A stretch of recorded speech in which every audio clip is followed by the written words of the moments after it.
really early last night, 8:30 to be precise, and 5 hours later, about 1:30, I woke up. So I was wide awake and decided to start writing. And what came out was a poem about my life story. And I thought it would be a perfect opportunity for you to get to know me as I'm about to launch my new online immersion called the Eco Artivist. Once there was a little girl called Tina. She was so different from everyone else. It was like she was in her own arena. Yet in her difference, she couldn't make sense. What was all this noise and why all this violence? All she wanted was to find a space to express her fullness, to live with grace. "You're too loud," she was told. "You're too enthusiastic." Her friends would lovingly tease her, "You're such a spastic." Her laughter would abound wherever she was found. Some people said it was a nervous reaction when she felt it as the most natural action. The question, "What do you want to be when you grow up?"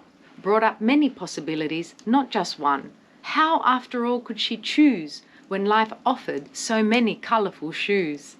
"You're so good at maths, you should be an engineer." She followed along, even though it made her sneer. She knew she had something artistic, but didn't quite know what. And she realized much later, life is like a magical pot. She could create anything she desired, right there on the spot. So into her artistic expression she grew.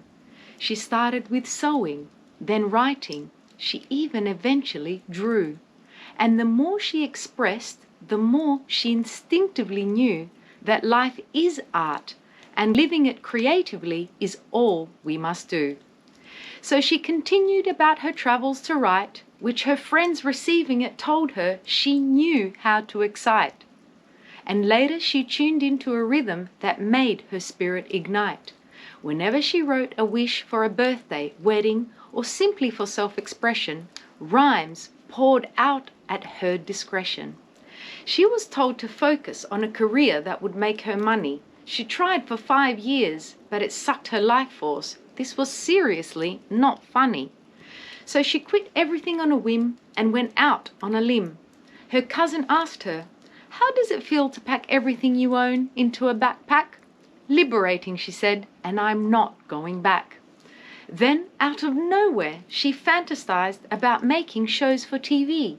"But you don't even have a TV," they told her at Australia's most renowned film school. "And that's exactly why what I will make will be cool," she said, and proceeded to become really good at what she could do. All the while, her new craze was to learn every dance style for which her heartbeat raised. You see, dance would put her into a happy trance, and if she didn't do it, she would fall into a depressive stance. So dancing became her norm as she took Sydney's dance schools by storm. She learnt funk, jazz, Latin and even belly at the time when dance competitions were taking over the telly. She ferociously practiced her body roll at every party against the wall. She had this uber idea for a show which spreads the spirit of dance. Ubergroover.tv was born. Why move when you can groove was the call. She tried so hard to fit in to an industry that didn't want to let her in. So she followed her heart to Greece, hoping there she would find peace. Nature called her more and more. Then permaculture knocked loudly on her door, posing the challenge, "What are you waiting for?" Permaculture answered all her wishes for earth service, creativity, connecting people and more. She was able to evolve with and through this, and wondered how she never came across this before. Spreading permaculture in Greece became her mission. She even translated into Greek a permaculture guide, which opened possibilities far and wide. Next thing she knew, she conceived and wrote Kompostina, a musical, theatrical and an evolving idea. Kompostina was born and came to life on stage. With worms and soil, she became a composting sage. Meanwhile, her desire to sing was coming alive. "But how? I'm not a singer," she cried.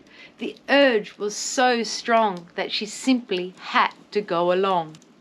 Each workshop she now taught turned into a multi-dimensional experience, combining permaculture, compassionate communication, and even dynamic governance.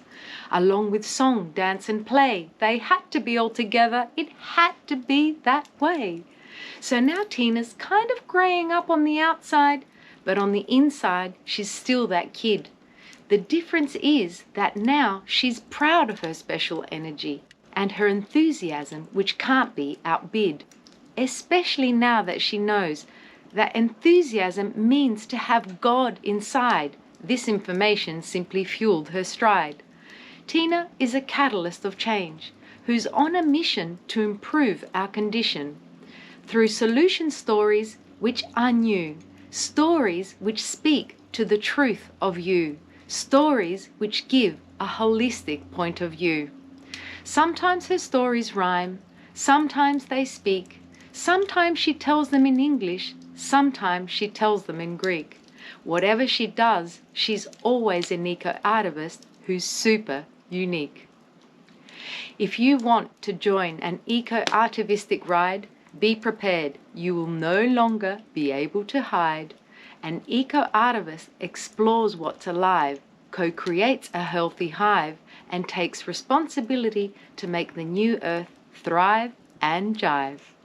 If you love the idea of using permaculture to cultivate your creativity and a culture of care for yourself, your tribe, and Mama Earth, book a chat with me on kompostopia.gr.